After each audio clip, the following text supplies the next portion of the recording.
Here we will see the distinction between history and sociology. History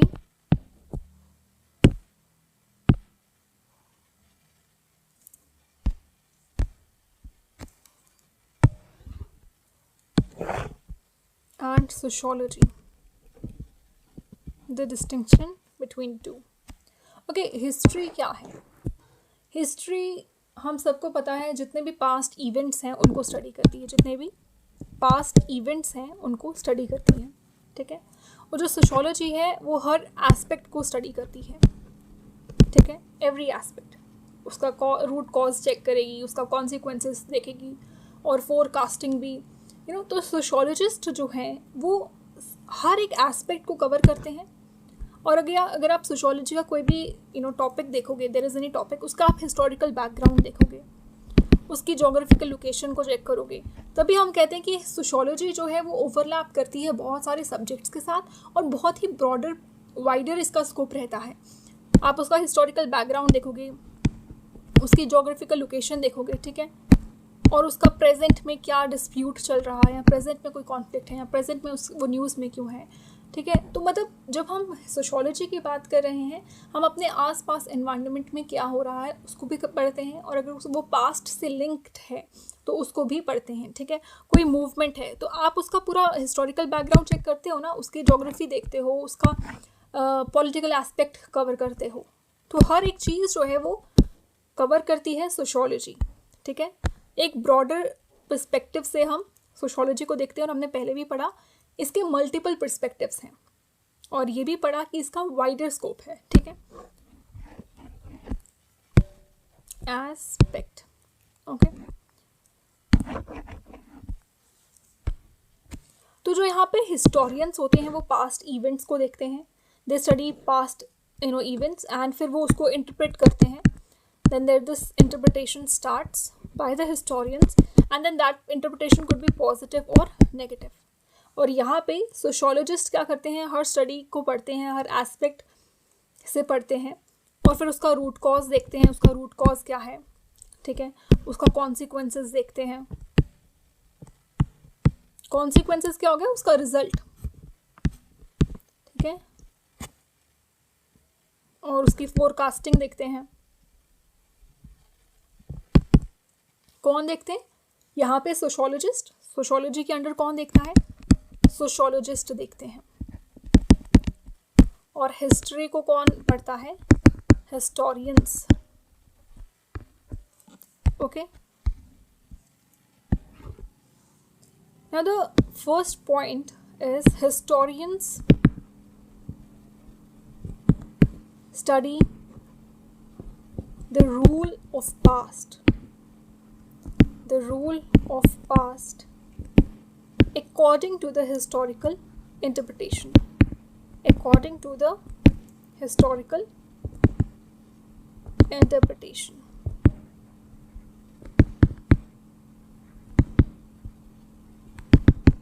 ठीक है. और जो सोशोलॉजिस्ट हैं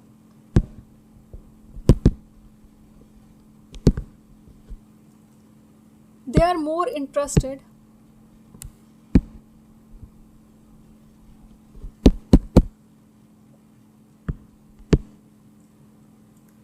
in analyzing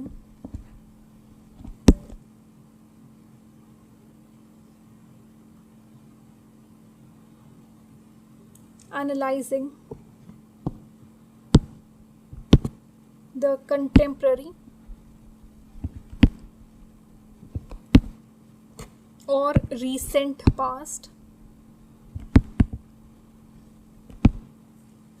and also the present society. जैसे मैंने आपको बताया ना, प्रेजेंट सोसाइटी को भी देखते हैं, पास्ट को भी देखते हैं, और फ्यूचर में उसका फोरकास्ट भी देखते हैं. Recent past and also the present society and forecasting of future. अगर आपको लास्ट लेक्चर में हमने पढ़ा था, याद हो तो, हमने एक ट्राइंगल की फॉर्मेट में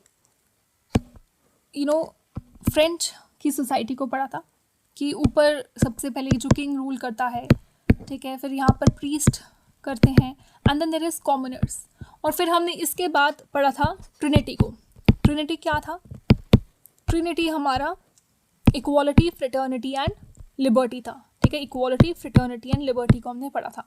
तो ये मैंने आपको बताया था कि ये जो प्रिंसिपल्स हैं ये पॉलिटिकल प्रिंसिपल्स हैं, और अगर आप देखोगे ये हिस्टोरिकल प्रिंसिपल्स हैं, ठीक है ना।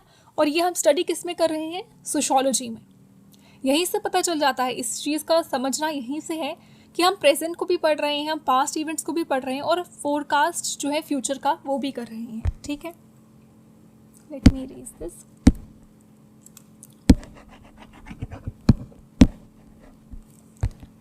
उसके बाद आ जाता है हिस्ट्री के अंडर आ जाएं फिर से। इसमें आता है कि जो हिस्टोरियंस है ना वो हमेशा there always focus on delivering the actual events, ठीक है। लिख लीजिए, historians are always focused on delineating the actual events.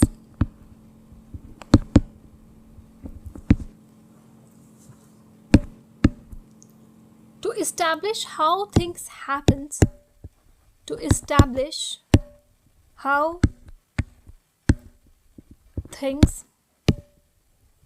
actually happens and what was the reason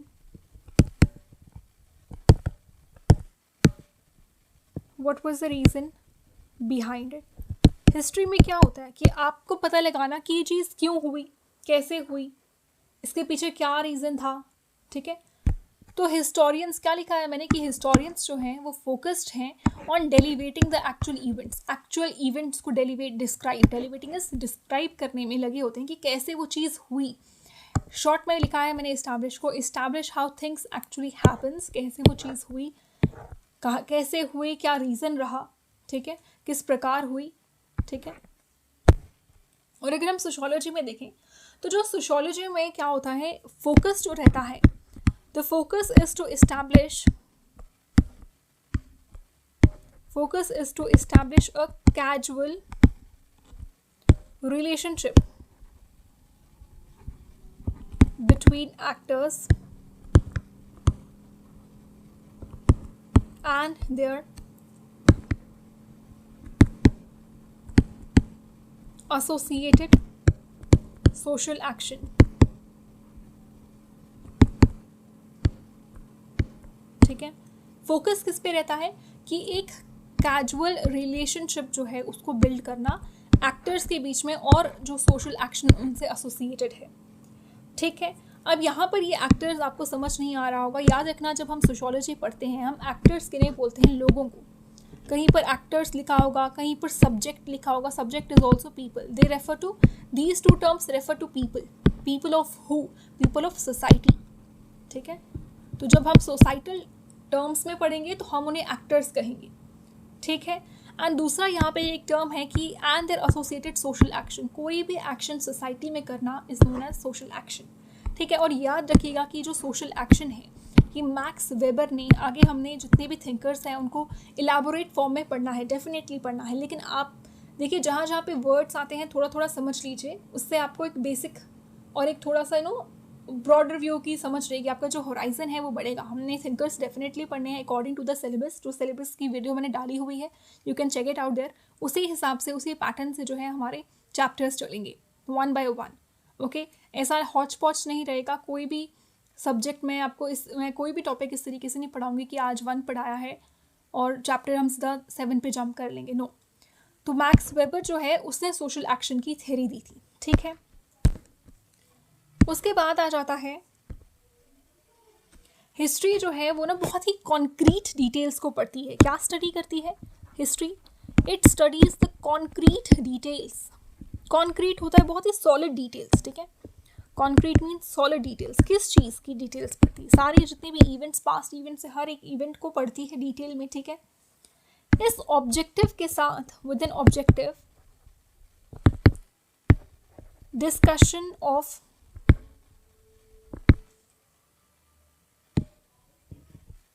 real events. अच्छा सॉरी, यहाँ पे दो चीज़ें हैं। एक तो ये मैंने आपको एम तो बता दिया कि इसका एम क्या है, इसका ऑब्जेक्टिव क्या है, लेकिन यहाँ पर ये जो ऑब्जेक्टिव है वो है without getting being partial discussion. Objective discussion है ना, तो विदाउट गेटिंग पार्शियल, ठीक है, आप अपना कुछ उसमें नहीं डाल रहे हैं, जो भी रियल इवेंट्स हैं उनको ऑब्जेक्टिव तरीके से पढ़ रहे हैं, ऑब्जेक्टिव तरीके से डिस्कस कर रहे हैं। एक हिस्टोरियन जो होता है ना, वो माइन्यूट डिटेल को कवर करता है, ठीक है, माइन्यूट डिटेल्स को पढ़ता है। और जब हम ऑब्जेक्टिव डिस्कशन की बात कर रहे हैं, अब माइन्यूट डिटेल में ये नहीं कि वो अपना कोई बायसनेस डाल दे, अपनी कोई कहानी डाल दे, नहीं, ठीक है, ऑब्जेक्टिव तरीके से पढ़ना हुआ है कि क्यों हुआ, कैसे हुआ, उसमें कॉमन अप्रोच रहेगी और हर किसी के लिए ये वैलिड रहेगा। This is a very common approach. ऐसा नहीं है कि आपके कहने से वो चीज़ बदल जाएगी। It should be a common approach, objective discussion and valid for everyone. Okay, अब मैं एक यहाँ पे बहुत इंपॉर्टेंट टर्म है जो आप सोशियोलॉजी में ना आगे पढ़ते जाएंगे और बार बार एक्सप्लेन करने का कोई मतलब नहीं बनता है। ऑब्जेक्टिविटी क्या होता है और सब्जेक्टिविटी क्या होता है, मैं यहीं पर समझा देती हूँ। देखो, objectivity is without getting partial definitely, और एक कॉमन अप्रोच यूज़ होती है इसमें। ऐसा नहीं है कि आपने अपने हिसाब से अपने तरीके से चीज़ों को बदल दिया, नो, जो चीज़ है वैसी ही रहेगी। क्यों हुआ, कैसे हुआ, वो पास्ट इवेंट कैसे मतलब हुआ, आपने वैसा ही लिखना है, वैसा ही बताना है, और वो हर किसी के लिए वैलिड रहेगी। दूसरी टर्म आ जाती है सब्जेक्टिविटी, जिसमें ना पार्शियलिटी आ जाती है, यानी कि आप इसमें चेंजेस लाते हो, अपनी तरीके से इसको चेंज करते हो, अपनी तरीके से इसे यूज़ करते हो। तो बहुत ही इसे कह सकते हैं हम एक इंडिविजुअल लेवल पर है या इंडिविजुअल स्पेसिफिक रहेगी, ठीक है। जैसे भी आपको कोई ऐसे लिखने को कहा है, उसमें टॉपिक कुछ दिया है which is common to everyone, हर किसी के एक ही टॉपिक है, बट उसमें आपकी सब्जेक्टिविटी देखने को मिलेगी, आपके व्यूज़, आपके आइडियाज़, ठीक है। That would be personal to you, that would be unique to you only, and that approach will apply to yourself only, okay. That is subjectivity. Next point for the sociology is, okay, sociology is more likely, it is more likely to categorize and generalize the particular events from their concrete reality। उनको concrete reality से आप बहुत ही generalise कर देते हो, मतलब बहुत particular event को आप जनरलाइज कर देते हो, ठीक है। हिस्ट्री जो है वो डिस्क्रिप्टिव इन नेचर है। लेट मी इरेज दिस, ठीक है। हिस्ट्री ना बहुत ज़्यादा डिस्क्रिप्टिव है in nature,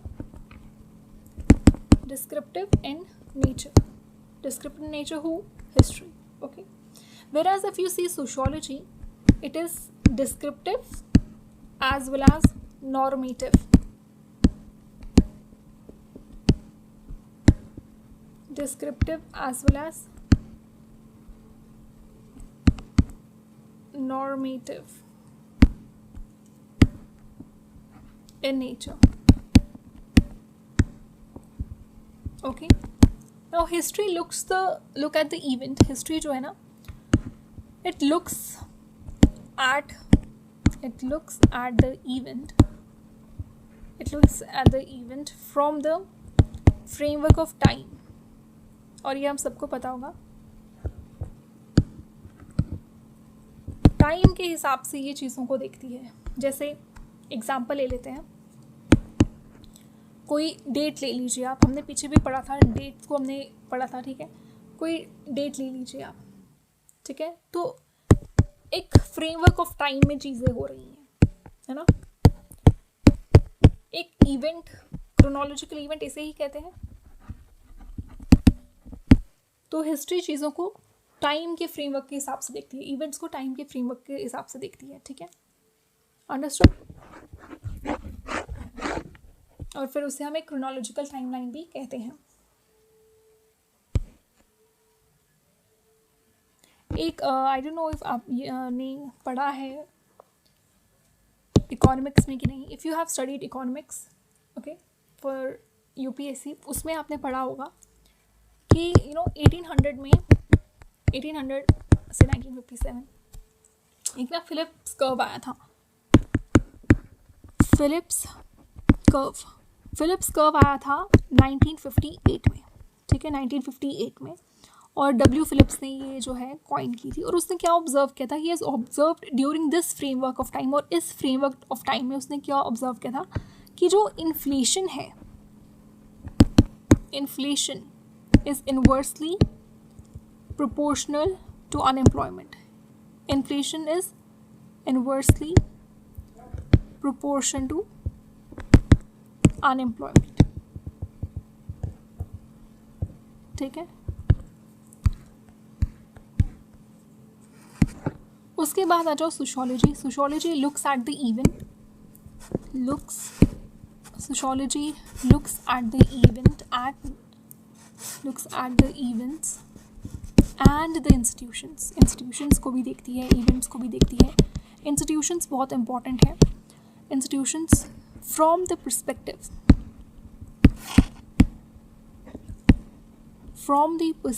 of nature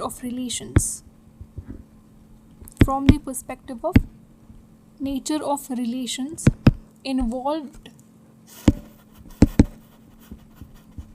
involved with respect to different actors of the society।